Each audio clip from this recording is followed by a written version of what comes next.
Okay, here we are again. I want to talk to myself in 10 years. I want to do this corny bullshit. Today I'm depressed. I don't have depression, I'm depressed. This kind of thing where you wake up and the sky's gray and you don't get excited. You don't really want to get out of bed, so you stay in there and you don't even enjoy it the way that you probably should. It doesn't feel like a special occasion, it just feels like you're fucking up the start of your day, you know? I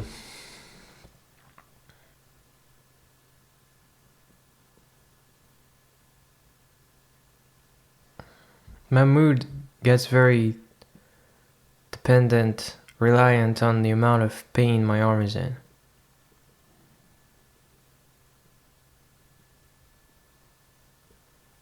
I hope that you can look back and think that you made the right choices from the time that you started hurting.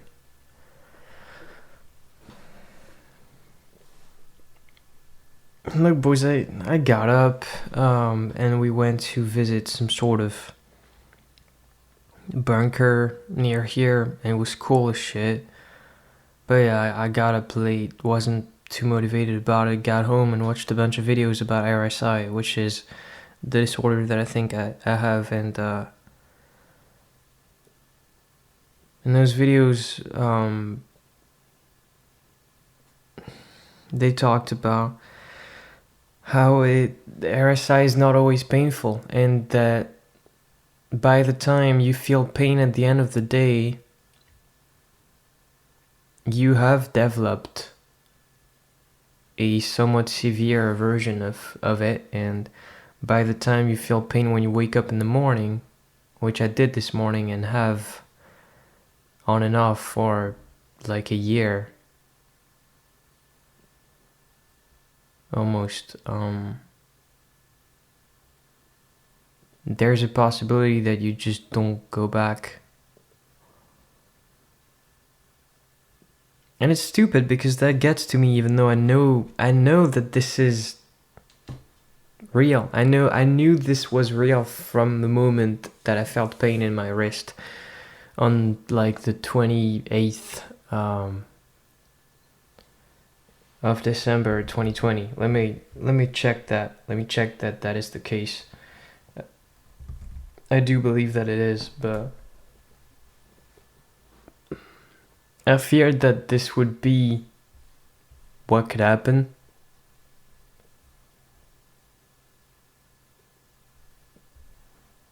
There's just something about hearing an actual specialist talking about it.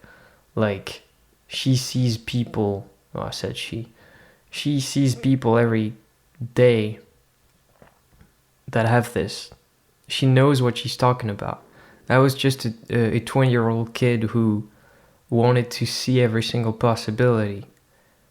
And anything can linger on for a lifetime, but if she even mentions the fact that some people don't heal, it means a lot of people don't heal. Right?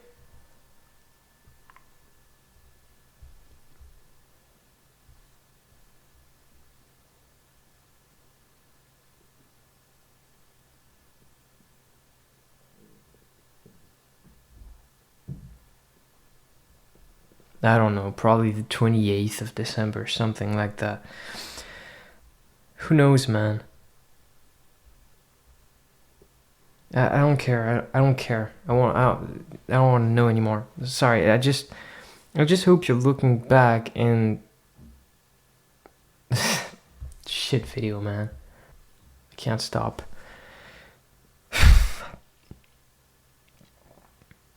I want you to know that I'm going to try.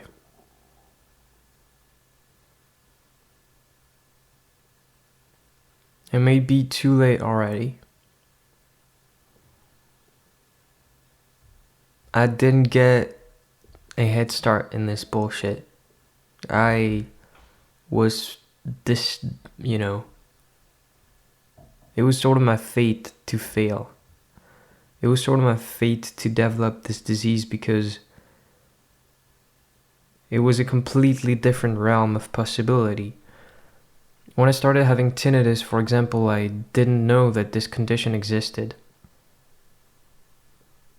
And I thought that the only bad thing that could come from me mistreating my ears were that I would go deaf slowly.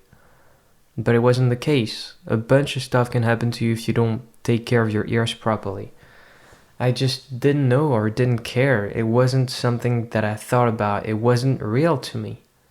It wasn't part of the possibilities, so I wouldn't be mad at myself for not knowing now that I've had tinnitus for 6 years. I just don't blame the kid I was because I wasn't aware. My environment didn't function as something that warned me against those things. My parents surely didn't know about it.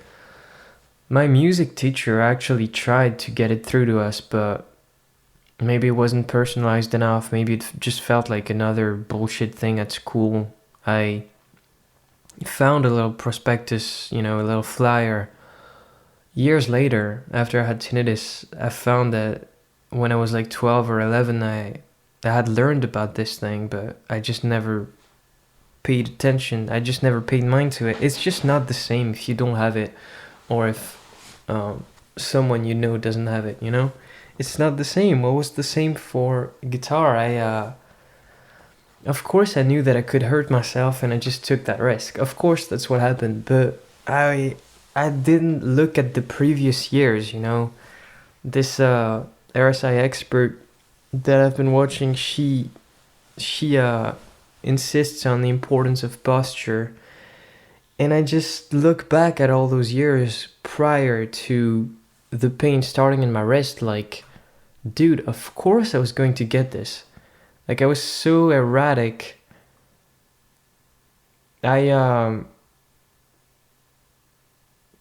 This is something I want to talk about in another episode.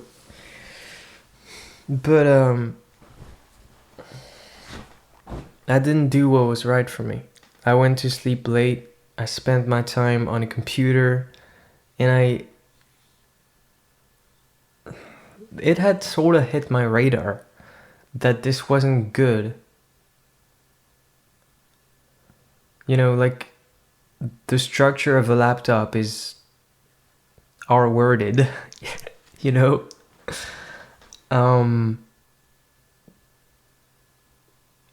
I want to puke when I say shit like that. God damn.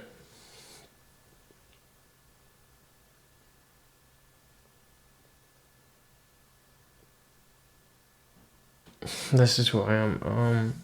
The structure of a laptop is stupid. You look at it and it has an angle to it. So what do you have to do to look at it properly? Well, you have to basically sit on the ground and put the thing at a 90-degree angle, or you have to fucking look down, which is terrible for the neck. And I got this laptop at the end of 2017, and I've used it extensively through 2018, extensively through 2019, extensively through 2020. Hours a day. Never got an ergonomic setup, never gave a shit about the height of my desktops, never gave a shit about the proper way to use a mouse, never, ever took breaks purposefully just to take a break. Like, I would take a break if I needed to piss or eat or do something else. I would never take breaks to take breaks. I would never take breaks from my arms and shoulders and muscles and everything and eyes, I started actually in 2019 looking outside for 20 seconds every 20 minutes when I was watching like a show on Netflix, just to not fuck my eyes too much. But that's all I was doing. Never stretched. And seriously, just it hadn't hit my radar that those things weren't just bad in the moment. Like, it doesn't feel good to look at a laptop, okay? As I said, it's stupid, you're looking down, it doesn't feel good.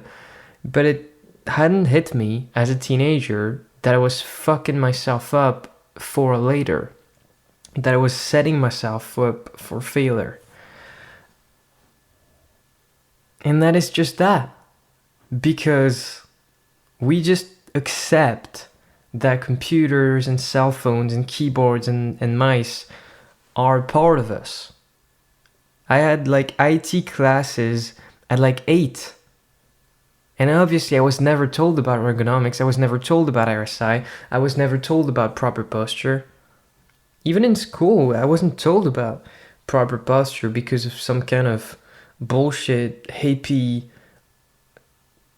lashing out at, the extremely rigorous training that used to happen in schools where teachers would fucking, beat up left-handed kids and hit you with a ruler if you didn't sit up straight. And so we just said fuck it all altogether. And I never did sports. I don't even know what this video is. I'm just saying I can't be mad at myself for now.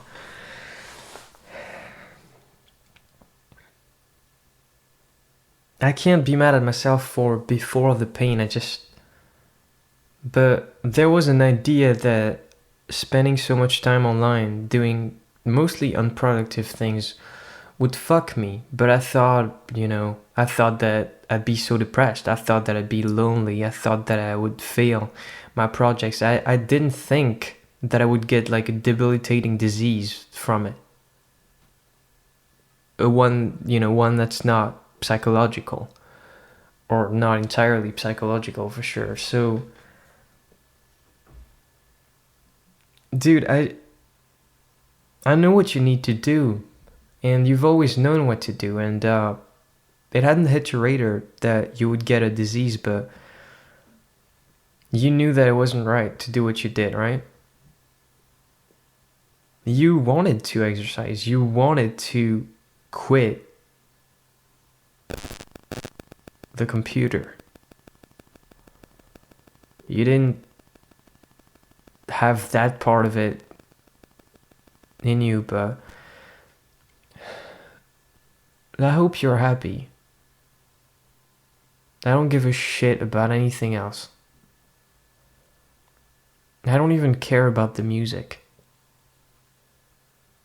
If you have to give up on it to be happy, do it. I hope you've done it. I don't give a shit about YouTube. I don't give a shit about fame. I don't even care about reaching out to people the way I'm trying to right now. Prioritize yourself. Like, I'm so mad at myself for being so anxious over the cost of therapy when living feeling like shit is worthless. I'm not to me, okay? I don't know. That was a irresponsible thing to say. I don't mean that if you feel like shit, you're worthless. I mean, try to imagine that you would feel like shit. Try to imagine what it would be like if you just felt like shit your whole life and you had like deep depression to the point where you could never develop relationships, you could never do anything beyond the little things to keep yourself alive. You could never engage in some sort of deeper meaning. You could never explore your humanity. You could never explore spirituality and religion and art. What would that be like? Do you think that's a life worth living? Well, probably, to be honest, but like compare it to life where you don't feel like shit. Like,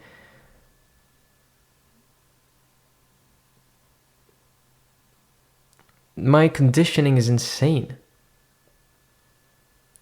What are the last things that I bought? I paid money to fix my voice problems recently. A big amount of money. I bought a lacrosse ball for massaging my neck. I bought, oh yeah, I bought Radiohead CDs. Did I need those more than therapy? I bought mice. I bought like $200+ of mice this year for ergonomics.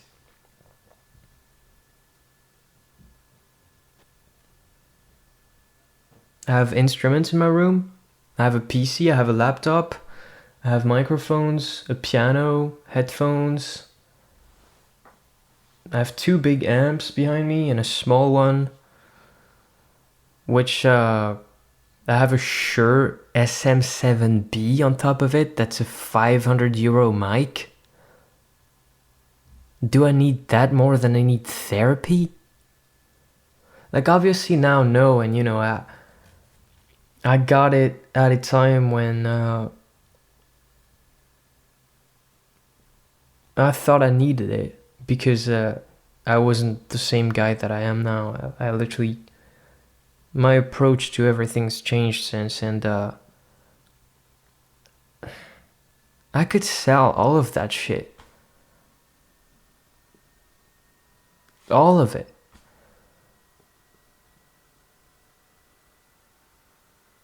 I don't know. I don't even know what I was talking about.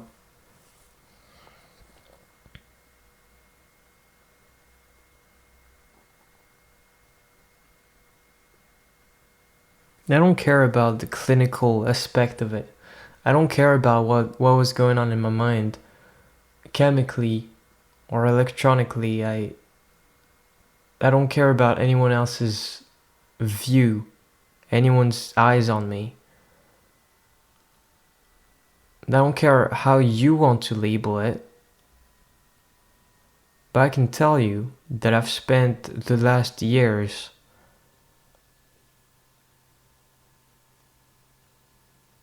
miserable. Not all the time. No one does. No one does. Even when I had depression, there were moments where I felt okay. Or even maybe happy slightly for a few instants. That life that I described of going through it without a glimpse of happiness is it doesn't exist. People keep living all over the world in terrible situations. It just, it gets better sometimes.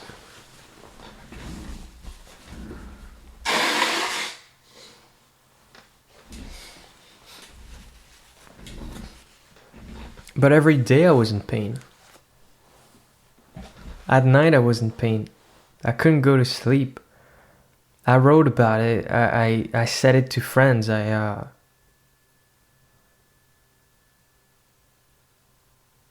It's so insane.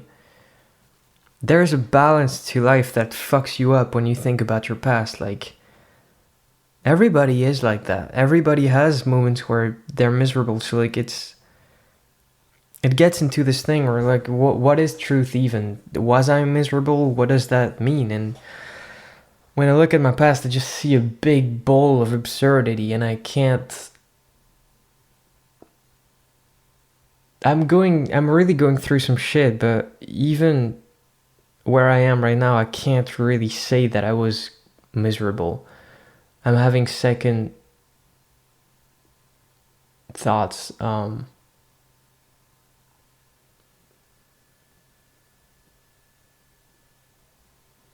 Probably has to do with shame. Probably has to do with the fact that I'm not here alone, really. Because I would just say that to myself. I would just say, yeah, I've just been miserable for 6 years.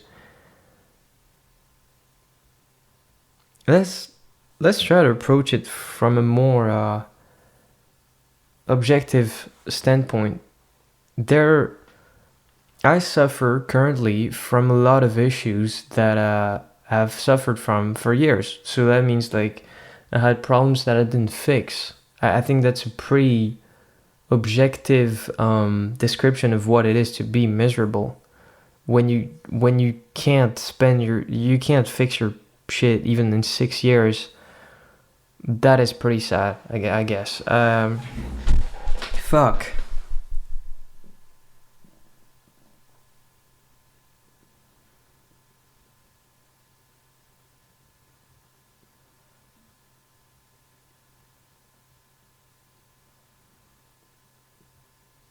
I just kept giving up all the time. No, I feel like I need to. I said that I wanted to talk about it in another episode, but I need to get to the bottom of this. So I'll try to collect my thoughts and finish this episode in a way that makes sense. I'll go for like 10 minutes more.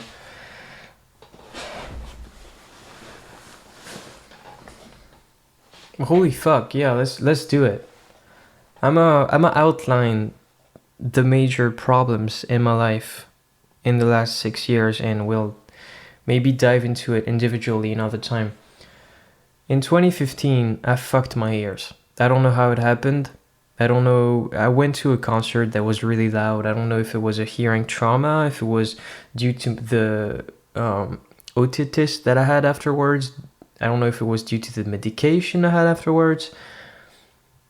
Basically, I went to a concert without earplugs because I didn't know what a concert was. I had no idea, same thing, as I said earlier, about just the amount of sound that would be generated, okay? I had played in like jazz bands and stuff, but we never mic'd the drums, so we always just adjusted our volume to whatever strength the current drummer had, which, if you're a musician, you may know is a pretty loud volume, like about a 90 to 100 decibel, or really 80 to 100 all throughout the song. If you're sitting a few meters away from the drums, that's about what it is, which is loud. But yeah, the concert must have been 110, 115 at some points. Just a loud concert, I guess. Probably about 110, 105, I don't know.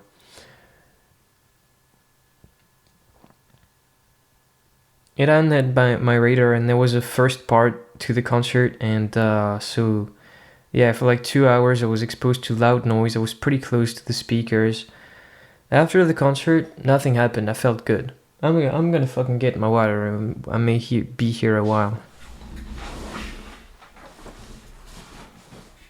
Oh, where is it?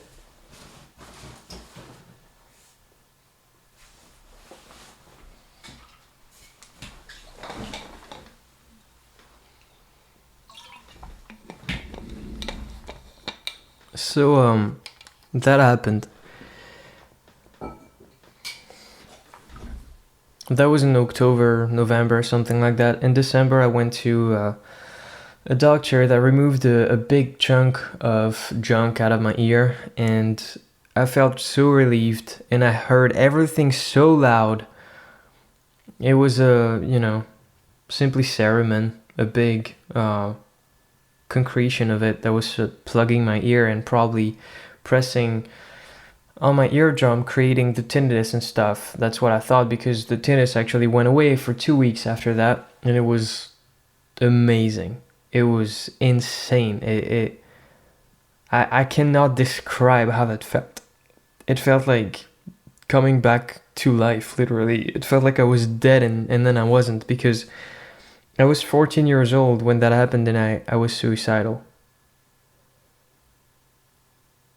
Early 2016, I go back to school after Christmas holiday, and I'm careful now. I wear earplugs every single time that I rehearse with a band or something like that.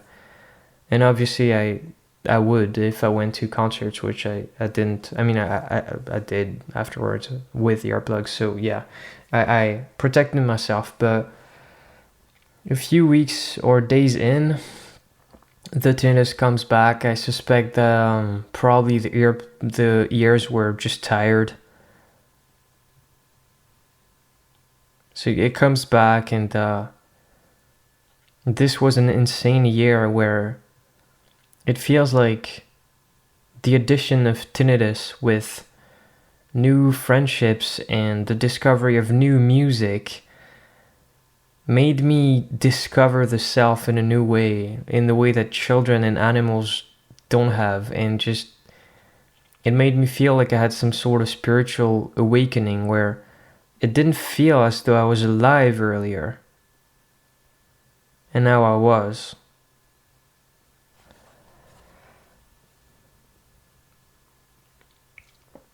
As time went on, the symptoms in my ears got worse, and I got bluesy and nostalgic over maybe the lost childhood that I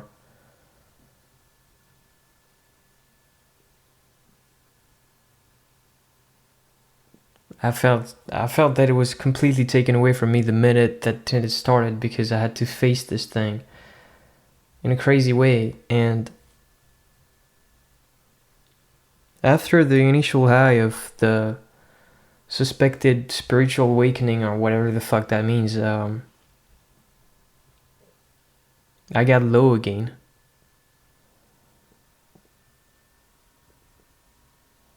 I just didn't like my life.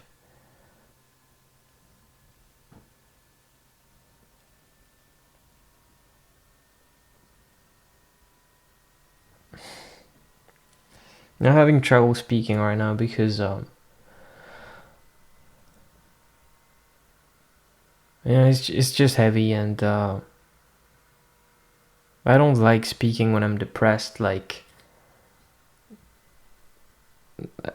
speaking publicly. There's something gross about it that I actually hate.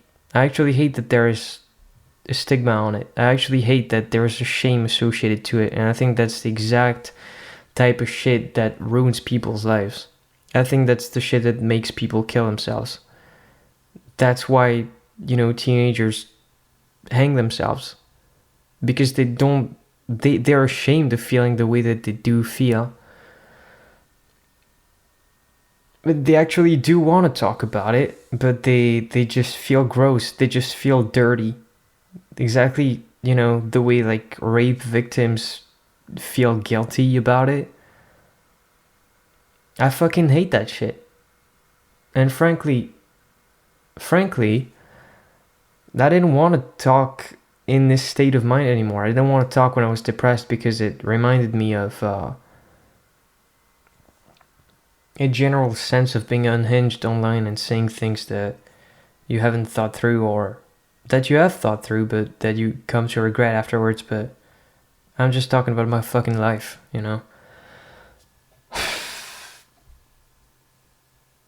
Fuck that. If you feel ashamed, just don't. It's not gonna help you. It's not gonna help the people around you. And I know that you just want to get through to people. You don't have to be ashamed of literally who you are, People go through shit. I was going through some shit. I'm going through some shit now. I understand it.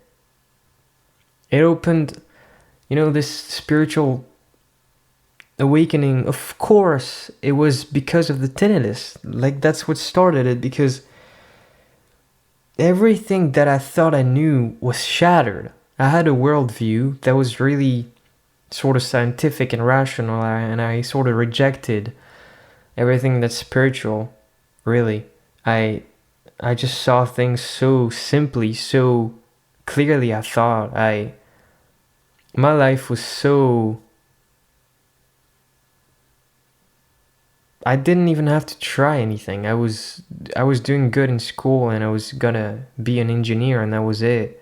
And maybe I was getting interested in music at that time, but it was the very beginning. It was the tip of the iceberg. It was almost nothing, so I didn't think about it that much. I'ma make sure the door is locked.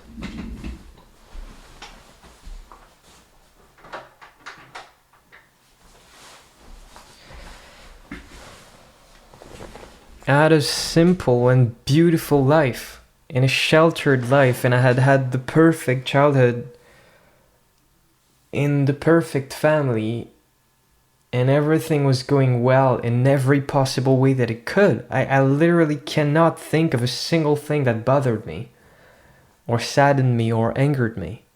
I guess maybe I was empathetic, so sometimes I would feel pain for other people, but there was really no reason to feel sorry about myself for anything. I don't know anyone that had a childhood as good as I perceived mine to be. So I went from a complete extreme to another complete extreme where I was suicidal because silence didn't exist anymore. And so that opened my mind to the possibility that, holy shit, there is something else out there. You think things are a certain way, and then you take one step in the wrong direction and everything falls apart, and it's like seeing clear for the first time in your life, seeing that you truly know nothing. Seeing that you've been taught all your fucking life about the five senses and stuff like that. And then you learn that there is something huge that you completely ignored about hearing. Which is you can suffer from a bunch of hearing related issues that are,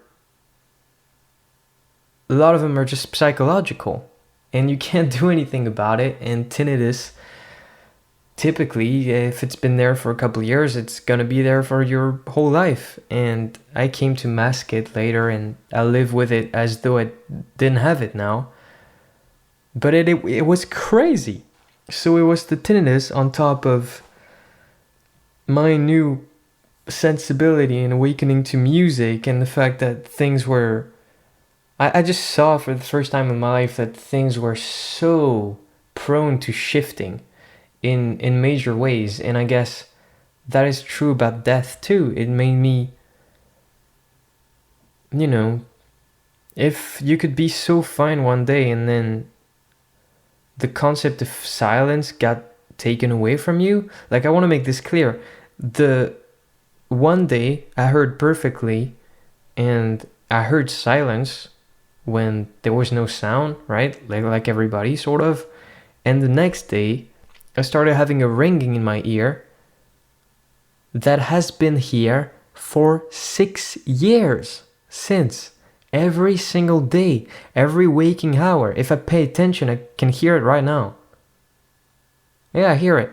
And it's gone away for like a couple nights at the beginning. A couple nights I just went home and took off my earplugs or something and put my head in the right position, and it just went away for a few minutes, and it was bliss. And then, as I said, it went away for 2 weeks when they took off the wax in my ear, and since December of 2015, it's been here every single day nonstop. That is nuts. It changed me.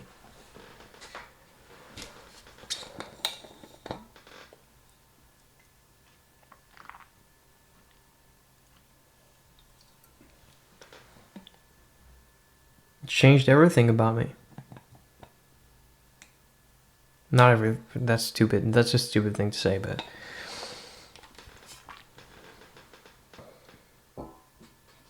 it was funny because, as I said, it always went well with school, to the point where I never had to force anything. And when you talk about those things, obviously, especially publicly, to me, it's not really that I'm scared of it sounding like I'm bragging, even though there's probably a bit of that. It's more like it feels gross, because it feels like, I don't know. I put myself in the shoes of somebody who actually struggles a lot at school. And somebody hearing this stuff, it can cause pain, and I know that because being a gifted student, I guess, or that's not really how it was called, but that's an okay description. Being labeled as high potential and that sort of bullshit. No, that's not it. That's not the way kids perceive you. They perceive you based on your grades. Having good grades, it made other kids jealous, and I could see the pain in their fucking eyes. And not all of them, but especially the ones that had similar grades but worked hard for it. I remember one time we were given our grades or something, or averages for the trimester or something, and one of the girls that was on top of the class, that was, probably pretty close to me, but not quite there, she had this fucking rage in her eyes, and she was on the verge of tears, and I never really experienced something like that before. We were just fucking around. Usually when you get your grades, you get a shit grade, you say, oh fuck, you got a shit grade. You get a good grade, you're like, oh cool, I got a good grade. And so it was like, oh yeah, nice, I got a good grade or something. I don't really remember. And I thought we were joking, I thought we were cool and we were laughing about it, and she looked like she wanted to murder me. Anyway, fuck man.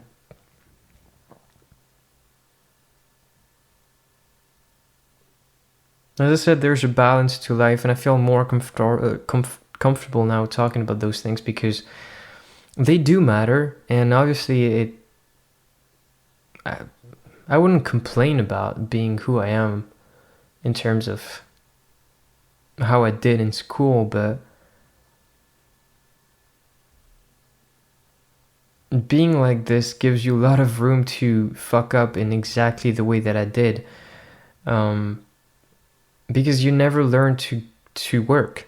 You never learn to discipline yourself and get at it and be serious about it, because it just falls into place. So why would you?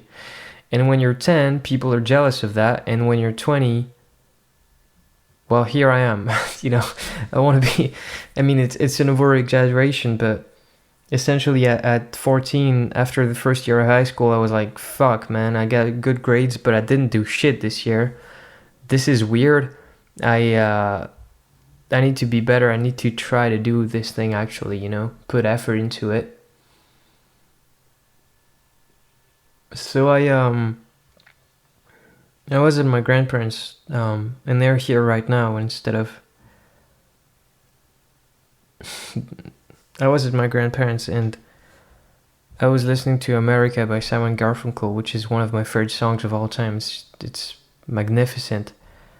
And, I said that at that time I wasn't aware. I had no deeper awareness. I was a bit like an animal or a kid, but sometimes a piece of music just gets through you and speaks to you in a way that you just can't help but be critical about yourself and be aware of your life and shit like that. So that song just hit me in such a way that I took my phone, and I think I was texting a friend of mine or something, and then I wrote a bunch of promises to myself in the phone, and I said, I'm going to get up early this holiday, and I'm going to take care of my carnivorous plants. I'm going to exercise. I'm going to work on my homework. I'm going to practice music.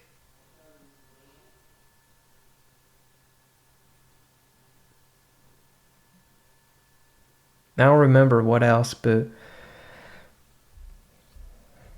a bunch of promises.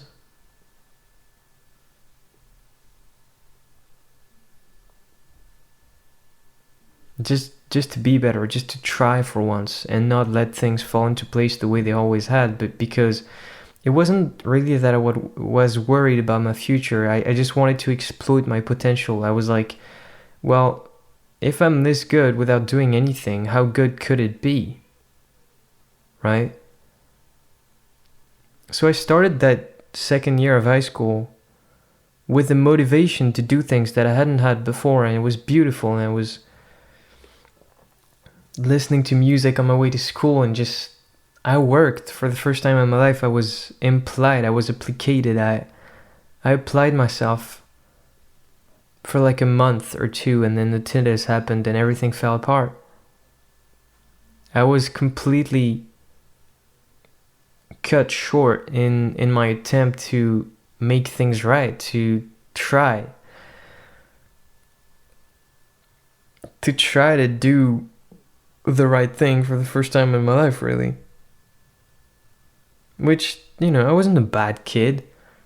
I wasn't doing any bullshit. When I say do the right thing, I didn't mean like, I don't mean turning my life around or something. I had a good life, but just going beyond the thing where you just glide through life.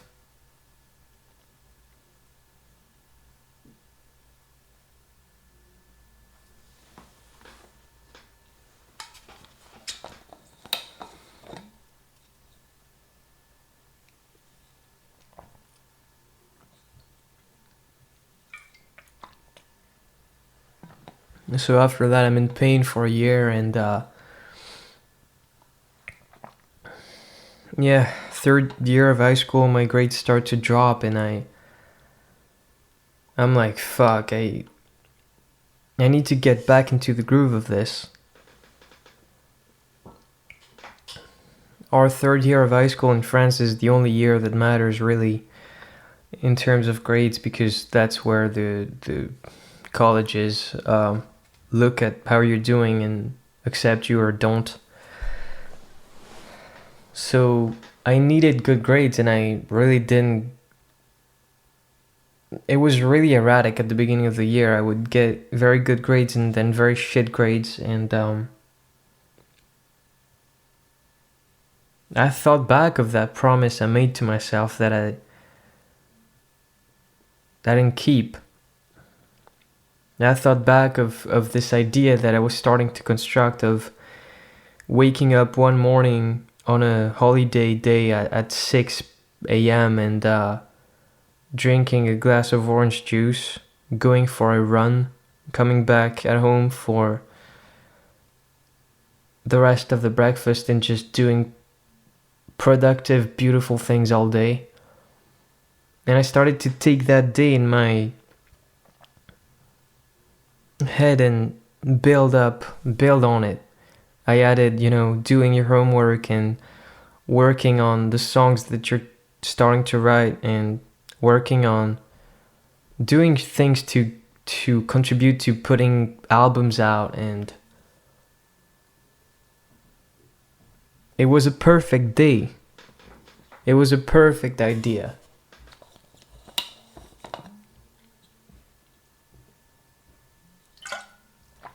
Just the best. So I took that and I carried it everywhere I went, and it felt like it was in my hands all day, and I was malaxing it, giving it a massage and shaping it and fucking harassing it, and I couldn't do it, so I just felt so bad all the time, and the ears got worse, and I had issues with my hands, and everything went to shit. Everything went to shit. I didn't sing anymore, I didn't play guitar anymore, I couldn't listen to music, I felt horrible all the time. I went to sleep late, and I wouldn't be able to tell what I had done the day before, and I didn't really work for school, and I didn't really talk to my family, and my ego was starting to fuck with my relationships with my friends and stuff. Everything was shit. But I was holding on and repeating to myself like a mantra, it doesn't matter when it starts if it does. I had the perfect day. I had the dream of that perfect thing. As long as one single day of my life I woke up and drank an orange juice and did the thing, everything would sort of fall into place, and I would just keep doing it. But it never happened. The problem with this kind of day is, if you think that it's true, if you think that you can really save yourself if you have a perfect day once and keep repeating it, then you have no reason to do it now. What's the point if you can just do it once? If you can just do it in the future whenever you choose, whenever you're ready, whenever it's fitting, you don't have to live anymore. You can just be and wait for this moment. It's a bit like the idea of fate. If fate exists, you can just sit on the couch. And what's gonna happen is gonna happen. You know what I mean? It was horrible. It's the worst thing I ever did to myself, because I started trying to live life and then got severe depression, completely fucked my momentum. And a year later, I tried holding back on to that idea of living life, but this time putting a spin of perfection on it. That just fucked me. Because that's one of the reasons. If you add like lack of courage and feeling of, whatever, there's many things, but that's one of the biggest reasons why I spent so much time online. I spent so much time watching YouTube videos and playing Minecraft, watching porn, doing stupid bullshit. It's because I thought I could turn it around at the snap of a finger. I thought that I could just start one day in there. I didn't think about consequences at all. What are you talking about? What are consequences? Life is perfect so long that it becomes perfect. You can just start doing it and then it will be okay forever and ever. That's a fucking lie. That is the curse of perfectionism. That is what I've been trying to say on this channel, I guess, and it took me a while, and I have to say it in this erratic way that leaves me almost ashamed, but I have no fucking business being ashamed, and nor does anyone who went to the same places I went.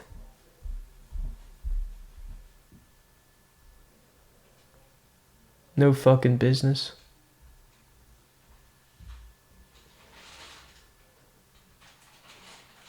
So it fucked me. Bruh.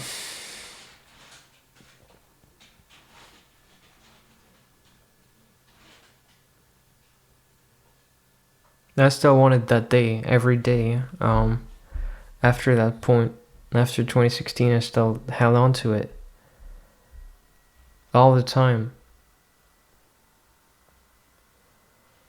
And something else happened.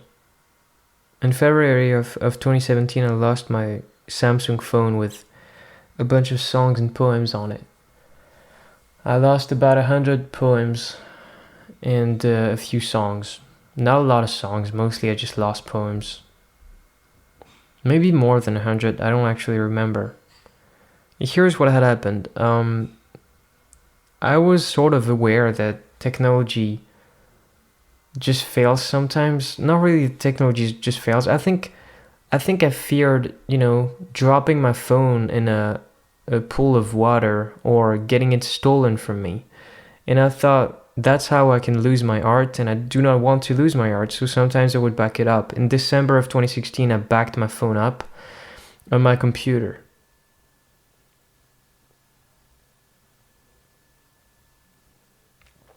In February, I backed my phone up again, but only the voice recordings this time, not the poems. I don't remember why.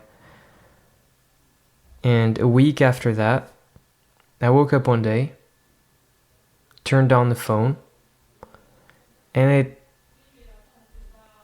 for like a second, it suddenly showed this crazy rainbow screen of death thing, and then it turned, I don't remember, I just think it just stayed in that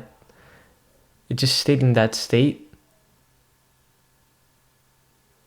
So I took the battery out, and I had a doctor's appointment, so I went, and at the doctor's I was like, oh, this is annoying, it probably crashed, and I was trying to boot it back up, and the Samsung Galaxy Ace 3 whatever showed up, I think. I don't really remember, it's crazy, I'm starting to forget. It just stayed in that state, and it never turned back on. It couldn't, it wasn't booting. We took it to a phone shop. We literally sent it to a data recovery thing. There was nothing to do about it. They just told us, yeah, it's the the motherboard is dead and there's nothing we can do. I didn't really understand what that meant back then, but phones have flash memory, and once they're dead, they're just dead. It's extremely, extremely hard. Maybe the FBI can fucking find your files, but apparently not people you pay $100 to do so. So, yeah. I was very sad, but I wasn't even realizing the full extent of it, because it turns out the files that I had backed up, the poems that I had backed up in December of 2016, the formats aren't compatible. They're corrupted or whatever. It's, Samsung files that just don't translate well into Windows. It's like SMB files that you can only actually read on the smartphone itself, and they're all actually empty. They take up no disk space. They're like 1 kilobyte each, even though, some of those poems were hundreds of lines long, or 100, I don't know, about 100. They just were all the same size, and I sent it to a bunch of IT nerd friends, and none of them could recover them. So it turns out I actually lost every single poem that was on the phone that I hadn't sent to somebody or something like that. And as I said, I was really fucking going through some shit at the time. Like, it was really fucking rough. Voice issues, hand issues, ear issues, and now this. Losing the art that I had been holding on to for months at this point to get me through shit and to express myself and try to... I don't know what it was, it just came. Inspiration just came to me, but when you take a step back and look at it years later, you're like, oh, that was just the natural process of documenting the changes that I was going through. And it just, my mind, as I said, it opened my mind. So I just indulged in art completely.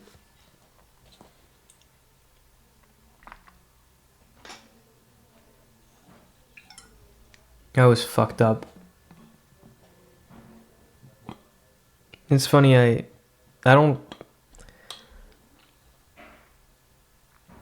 A few months after February of 2017 happened, I think I was reading old messages, and I read that apparently I wanted to die back then. And it shocked me. I didn't remember that, and that's definitely pretty interesting, but I thought the only time I wanted to die was when the tinnitus happened, but there's wanting to die and wanting to die. I mean, some emotions in life just leave you feeling like you want to die, even though you actually don't. To me, it is different to want to die and to be suicidal. Like, I had no plan, I had no intention of dying, but as pain progresses, like, just take a normal feeling of sadness and amplify it's as if you wanted to die, you know what I mean? So I don't really know what I meant by it, but that is enough for you to gather that I was feeling extremely bad. But you need to develop mechanisms to go through those things. I needed to go on somehow and find a philosophical idea that told me you can live. You can not live in the sense not die, but just you can go on and have a good life from here on out. And that concept came to me. I don't know how. It just sort of happened. I just started seeing in my head at some point, this is okay because life does not need to be perfect because of death. When you die, you do not need to be undamaged. When you die, you do not need to be anything specific. Death will set you free, and sets you free now, in the sense that it doesn't matter if your life isn't perfect, because death is here. This is an idea that I've never really expressed in English. I think it must have happened to me in French. So it is weird to talk about. I've never actually talked about it before, I don't think. But it was just this idea of, you don't need to get through this whole thing without any hurt. You don't need to get through this whole thing without any loss. When you arrive at the gates of death, it all ends. You don't need to take yourself from youth to old age unharmed. You know what I mean? This is the same thing for your ears, and maybe this is what inspired me to come up with this. It is extremely important to take care of your ears, not to take care of your ears. It doesn't exist in a vacuum. Who the fuck cares about cells in your body? Like, if you don't feel them, they don't matter. You know what I mean? It's all about your perception. Why is it important to take care of your ears? Well, it's because, you may become depressed if you don't. It doesn't really matter if what I thought was true, meaning if exposing yourself to loud noise only manifested itself, if the only consequence of that was slowly going deaf, then it wouldn't matter this much, right? But it's not, so you need to protect your ears for mental health purposes. But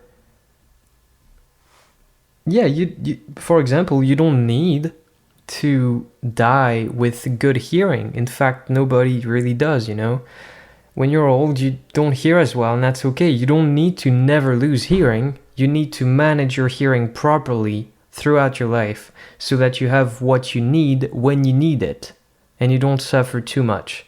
That's just what you need to do. So sometimes when something bad happens, instead of completely freaking out about it, see the bigger picture, see that you're going to die someday, and chill out. And this is not some nihilistic bullshit either, even though that's maybe how I saw it back then and how I perceived it.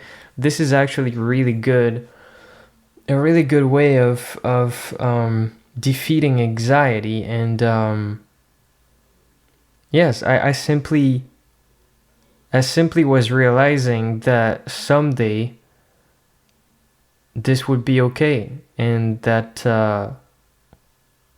it's really deep, it's really there's a lot of faults to this theory, because I was probably thinking, well, when I die the suffering will stop, but there was also a deeper idea of like, this isn't a competition to get to death with no hurt, Like, this doesn't really... I don't think this goes on after death.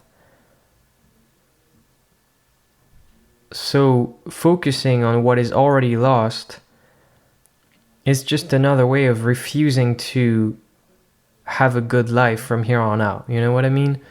It's really deep. I'm having trouble formulating this theory in a more concise way, and I will think it through. I think this entire thing that I'm talking about, I will probably dissect the more important parts and actually, make proper videos and not stream of consciousness like this. But as I said, fuck perfectionism. So that was a way of saying fuck perfectionism in a way, but I kept functioning and going through my life with those two ideas.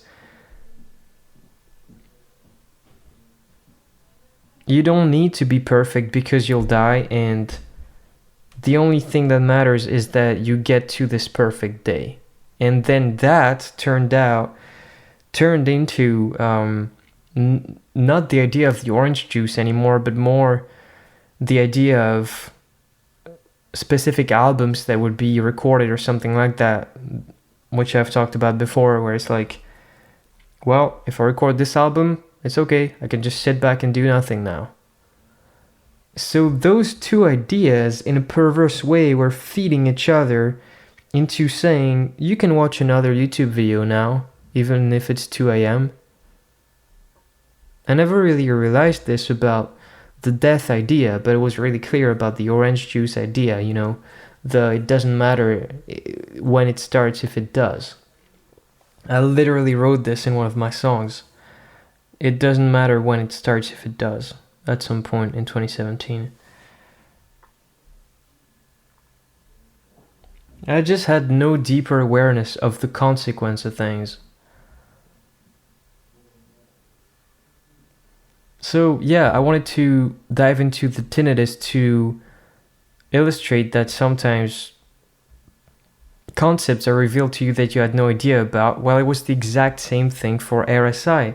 So I'm not mad at myself for probably setting myself up or developing straight up RSI before December of 2020 even. I think my posture and my habits ever since I got a PC, or ever since I started sleeping late, ever since I had a cell phone in 2014 or something like that, 15 actually, that probably, you know, fucked me just as bad as the 6 hours of guitar a day did in December. RSI doesn't happen overnight. It really doesn't. I am where I am right now. I was about to go into this room and book,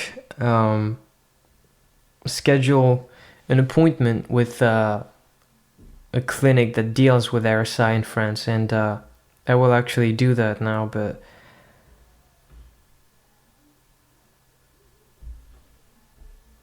30-year-old me, I hope you don't have an orange juice day. I hope you've actually understood the things I'm going through right now, that I will talk about in another video. I say that all the time. I hope you're at peace. I hope you don't want to be a star. I really do hope you make music, but if you can't, don't. I hope you can use a computer, but if you can't, don't. I hope that you've understood that intelligence... I've always struggled to define intelligence, and people around me always have too. Like, what is it? Is it just computing power? What is that? That's boring. It's more than computing power. A computer, it's powerful, but it's not intelligent, is it? One of the definitions that a lot of people seem to agree was one of the best ones is intelligence is the ability to adapt to one's environment. I hope you're smart. Not smart the way you were when you were a kid, but just smart. I hope you've learned to not use a computer keyboard. I hope you can use a computer with your voice. Even if you don't have any RSI issues. I mean, I've been so red-pilled on this that I think if you cured my body completely now, if I had no issues whatsoever, if a magic wand happened and I was as good as new, I wouldn't touch a computer keyboard. I would actually learn voice dictation. That shit is so bad. It's so stupid, a computer. People are so unaware. I was so unaware.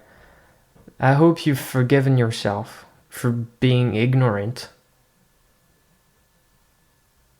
There's... One of my friends said this morning, she was feeling sick. She thought she had COVID, and she said, fuck, I saw my grandparents yesterday. What if they die because of me? I feel so bad. I feel awful. I said, this is a global pandemic. People know what's at stake. It's everyone's responsibility to protect themselves. You're freaking out because it's irrational. You didn't feel like you had COVID yesterday. You couldn't have known. I don't know if you wore a mask. I don't know if they did, but they bear the same amount of responsibility as you do. Feeling guilty over something you didn't know is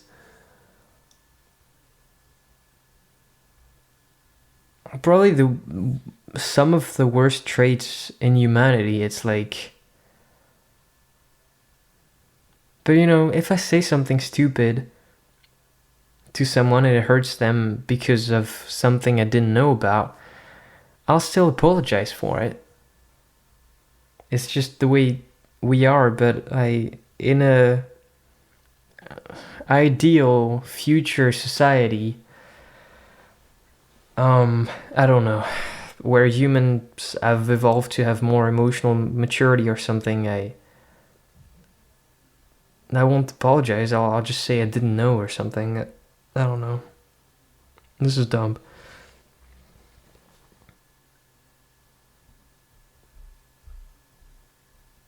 This is it. It's so simple. I don't have a lot of things to say to him.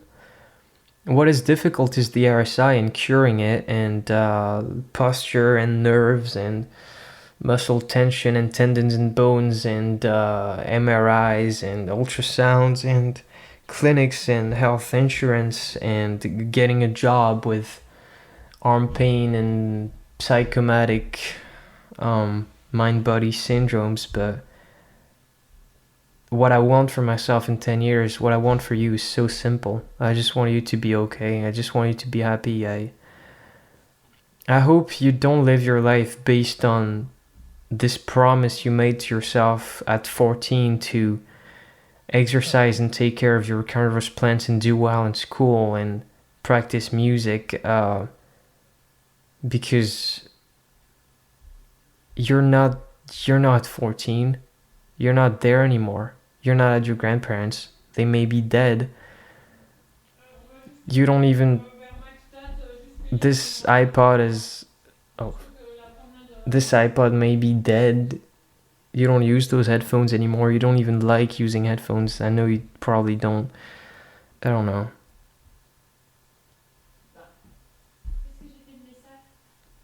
I hope you don't want the orange juice either, yeah? Like starting a day at 6 a.m., going for a run. I hope you. That's not what you look forward to.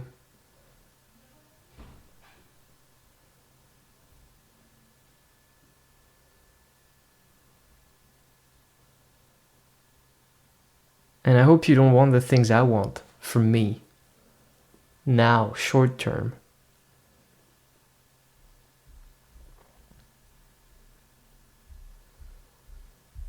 And I hope you keep learning about how your body works, but I hope that the next health issue that happens, even though it was your fault, because it always is, whose fault could it be? I hope you don't beat yourself up for it. You go see doctors right away, but you take a deep breath and you keep living.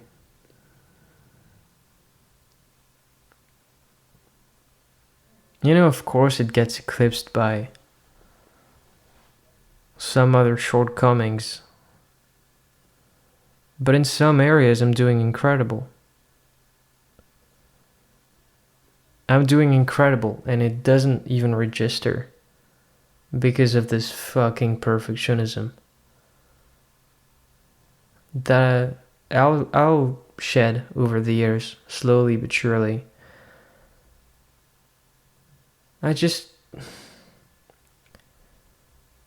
It's funny, things seem so bad this morning, but thinking about you kind of makes me feel better. Because I know it will take a while, but I think I got this.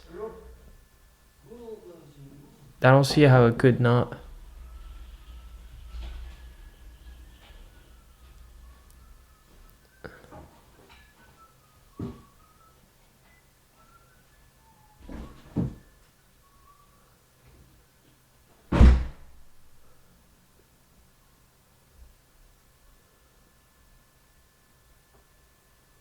Anything could happen, you know?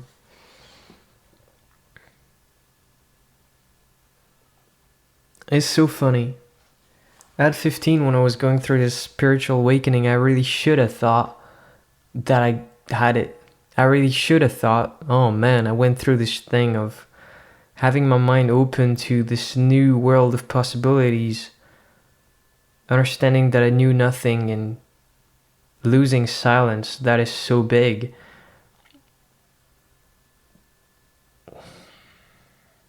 It just changes you, it just opens you to different lifestyles, different opinions, different people, different ways of being, because you just become more empathetic. You just do. And it took me a while still to shed my ego after it, but I genuinely think that it made me a better person to be in this much pain. To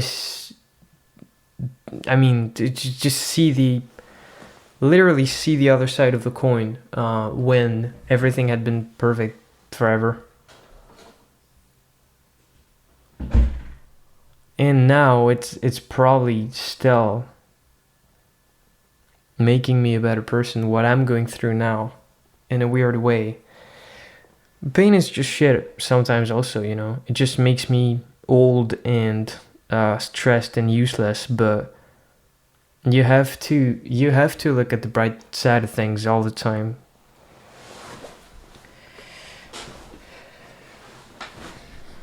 I was opening my mind and I was growing, but I wasn't optimistic. I never thought this pain will set me free. I never thought this is putting me on the right path.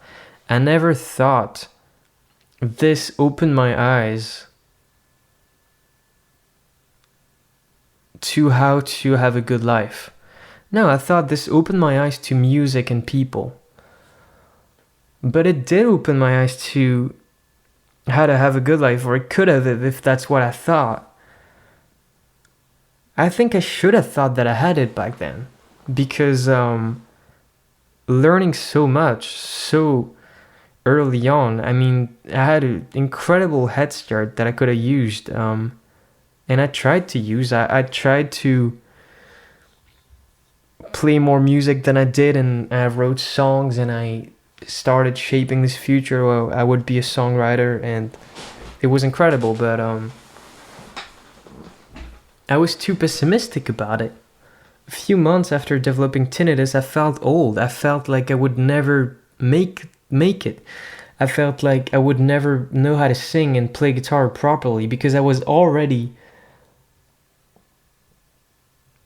through the pain. I had seen this boy of, I'm probably not saying that right. I don't mean a boy. I mean the floating thing that keeps you from drowning. I was seeing that through the, in the form of this perfect day.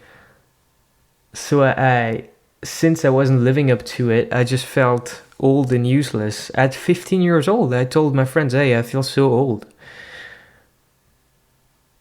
Now I don't feel old anymore, really.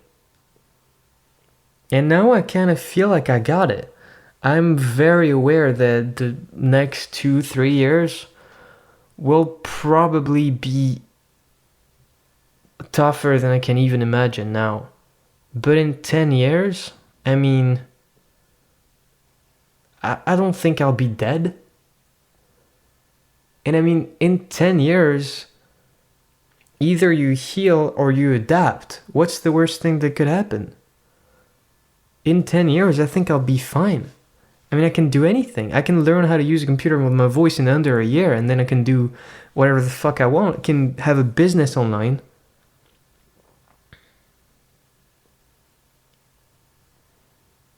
I can do these kind of videos, but with a face cam on my main channel or something. I can fix my voice and sing. I can actually cure my RSI completely, probably in 10 years. 10 years.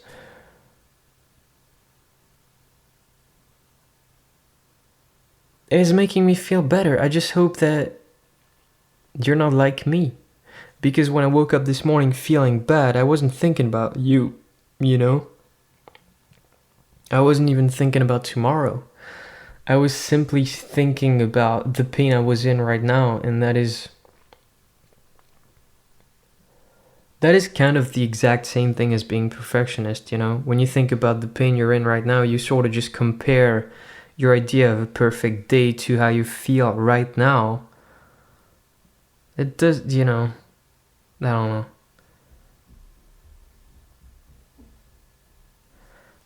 Philosophy, I noticed years ago, is great because it's not true. None of it is true. None of it is absolute. None of it can be countered. It is only glasses that you put on that affect the way you look at things, and you can use it to your advantage. Being a philosopher yourself, you can alter the way you see the world for the worse or the better. And if you do it right, you come up with your own theories, you'll always find one that fits you. You'll always find the silver lining in everything. And don't get RSI and don't get tinnitus, they suck. I can tell you that. But once you have them, baby, make the most of it. Go through that shit. Come out the other end a better man or a better woman or whatever you want to be. Whatever you are.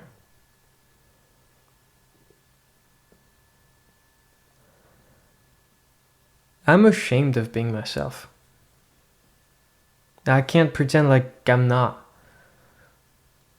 I can't pretend like I'm completely okay with posting this video, even with this nice little spiel I said about why teenagers kill themselves and why you should never be ashamed of being who you are and feeling bad. But I'm ashamed. It feels as though if somebody else inflicted that pain upon me, I would be less ashamed. But I don't think that's the case. I think I'm ashamed of the bad decisions I made. And as I said, just how long it takes and it took for issues to get better. And I'm ashamed because of the computer, I guess, of just the sheer amount of time and soul and energy I sunk into it that ended up fucking just about every area of my life, and that I'm realizing now probably was the main cause of why this thing happened with guitar and stuff. And it's completely all connected, and even though I wasn't thinking about the physical aspect of it, I knew that it was bad in every way, and I said I wanted to quit and didn't.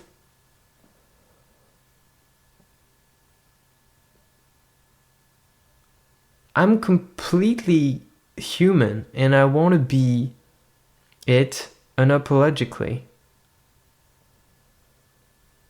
And it's so hard.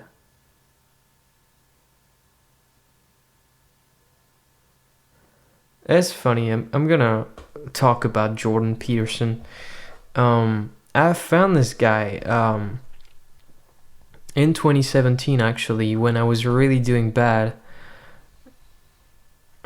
It's funny, the first video I found was advice for people with high intellect or something, which just shows how pretentious I was, but also, you know, how this thing actually influenced my early life. And then, you know, I liked what he was saying. I guess I thought he was a compelling speaker. I watched a couple videos. It's funny because I feel like in 2021, when you say Jordan Peterson, that rings so politically. I was just a 16-year-old kid, lost on YouTube. You know, I had no fucking idea who he was politically, and I don't know if I would have cared. I mean, I had a sort of secularism, a political secularism in my head where I wouldn't really care where people were coming from in that area, but I digress. One of the first things he said that hit me was, life is hard. Just simply this little fucking thing, life is hard. Because my life was horrible, but I didn't know if it was hard. Like, it kind of hit me too. I was so self-centered because of the pain I felt. I wasn't looking around that often. And, yeah, I just felt like I felt bad, but I didn't know if life was hard. And I didn't know if life was hard for everybody. Like, that just kind of seemed like a pessimistic, broad thing to say, but of course it's hard. Why would it not be?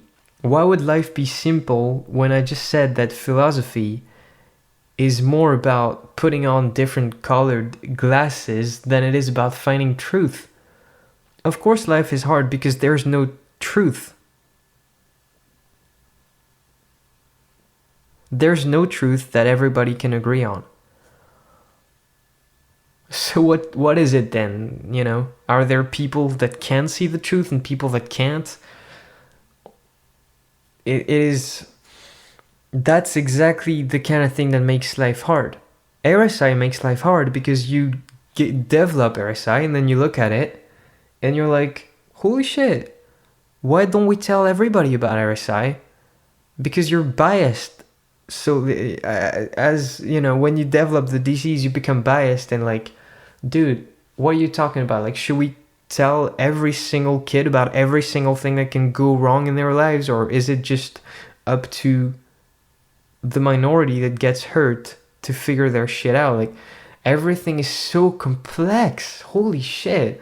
Like, if you're into politics and you're trying to know what to tell children,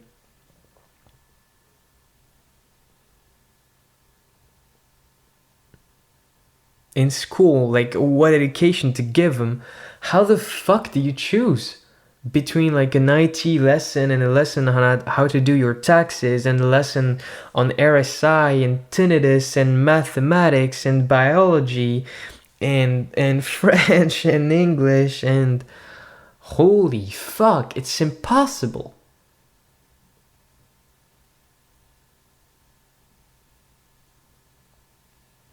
No, life is actually hard, but again, it doesn't really matter.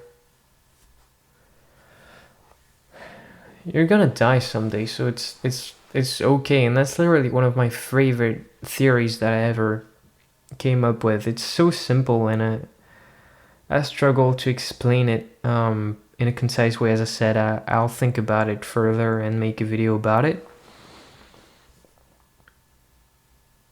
I want to close off that cycle by saying that, you know, the chicken that came in my room the other day, it's Jordan Peterson's book that she shat on, and so I just thought that was really fitting because I had quit reading that book anyway, and there was sort of a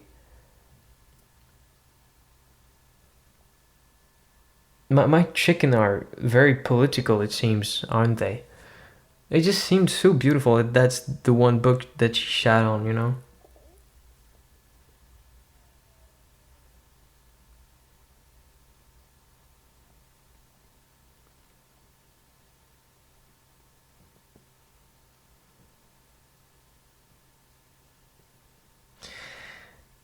Yeah, I guess as I'm speaking these words, I'm really realizing the importance of shame, and it's not something I often think about simply because I don't. This is, this seems like a good thing in a way because I'm just speaking, so I'm letting it out and connecting and realizing the way that makes me feel, and I don't often do that. I don't go up to people I don't know and tell them shit about my life, but it seems that if I were to do that, I would be really ashamed. That is interesting to me. And you don't you can't know that until you just do it.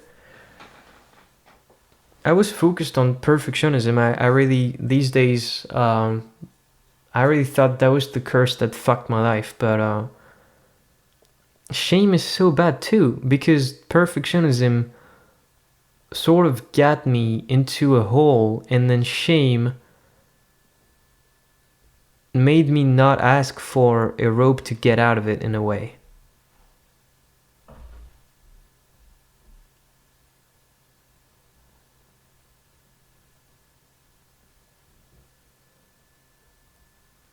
Fuck, man, it's all in your head anyway. What if in 10 years they come up with like a pill or a VR thing where you just, you know, hook up to it and then you feel good? That would be so bad. I fucking hope you're not doing that, you piece of shit.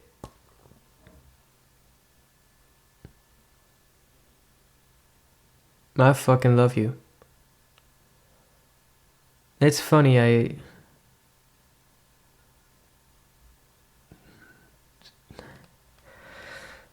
someday I must have thought back of my 8-year-old self or something and thought that he would not be happy with who I've become. The idea of shame still, but I sort of feel like at 30 I won't feel shame for who I am right now, and now I don't feel shame for who I may be at 30, because going back to the last video, you'll never fucking figure it out. You just have to do stuff, and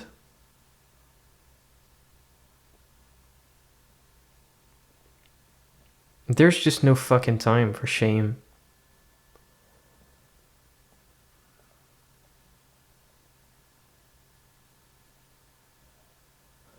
This is really an extreme one, you know? I don't know why I even did it. As I said, I didn't want to do one while I was depressed. I'm feeling better now.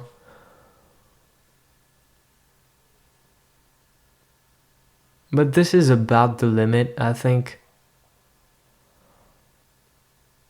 This is about how far I can go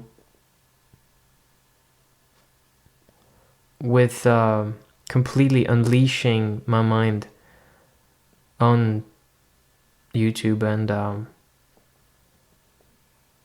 hey, this may be false.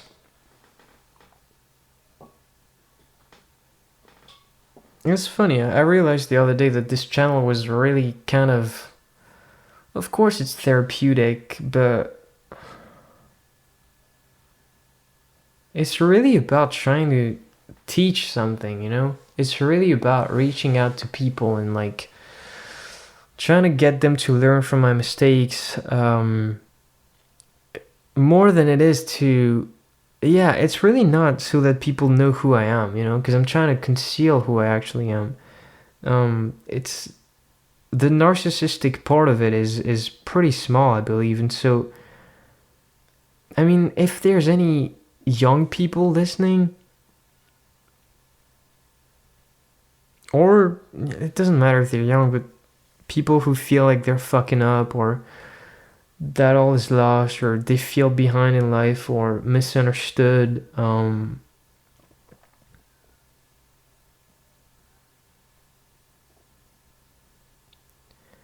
it's not bullshit. You know what people say to you, like, oh, it's gonna get better, you're gonna figure it out, it's gonna be clearer in a while, it may feel bad now, but it always gets better, it does. It's not bullshit. It's really true. As you age, you sorta, you look back on things and see them in a more simple light. And I can tell you for sure, 100%, that I was overthinking things in a major way from the time the tinnitus happened. I just quit doing things, and I promise you, I promise you, this is one of the only things I know. One of the only things that I'm sure of. Doing will always trump talking. Doing will always trump thinking. Again, I'm not talking about doing stupid shit. I'm talking about doing what you fucking know you want to do, what you fucking know you have to do, what you fucking know you need to do. Doing that thing you've always dreamed of, doing that and that and that will always trump it, because I never did what I actually wanted to do because I wanted to do it perfectly. I wanted it to be the day where I got up and again, took a fucking glass of orange juice and went for a run and maybe played a little guitar and did my homework and shit like that. So I rarely ever just picked up my guitar and played simple chords and learned a song and did cool shit and got out and met friends, and I was overthinking it. Just do that. Whatever the fuck it is you want to do. You know you have something, right? Just your favorite thing in life. Even if it's not your absolute passion, even if it doesn't yet bring a sense of wonder or deeper meaning to you, just the favorite thing in your life that is healthy and that you won't get addicted to, that doesn't fuck up your health. Just that thing, your hobby or your calling, or if it's school, it's cool. Fine, if it's college, if it's your work, if it's your job, like, just go and do that right now.